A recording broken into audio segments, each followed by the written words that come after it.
Hi guys, Jacob Coyle here with MarineMax Clearwater. Today we're going to do a quick walkthrough of the Azimut 40 Verve. The first thing I'm going to point out, it's an outboard powered boat. So no issues getting in tight to the sandbar if you need to, or if you're running in some shallow water, trim those engines up, and get into a lot of cool places with this boat.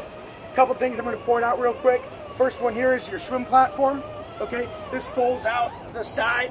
It's great for jumping off the boat, getting back on. If you're snorkeling, diving, whatever you're doing, it's a great addition to this boat.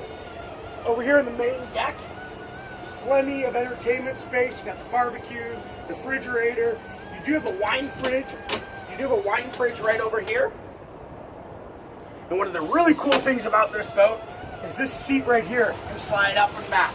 So if you need more space, right, people need to get in here, or you slide it here and you have plenty of walk-around space here.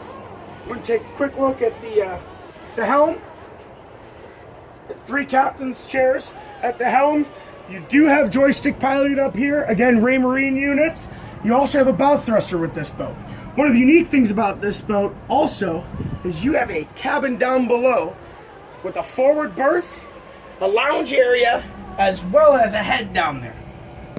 40-foot boat, great for day boating, but also capable to do some overnight boating. We're going to walk up to the bow real quick because it's one of the best parts of the whole boat. If you notice, we have plenty of walk room here, plenty of things to grab onto as you're walking to the bow. And then look at this.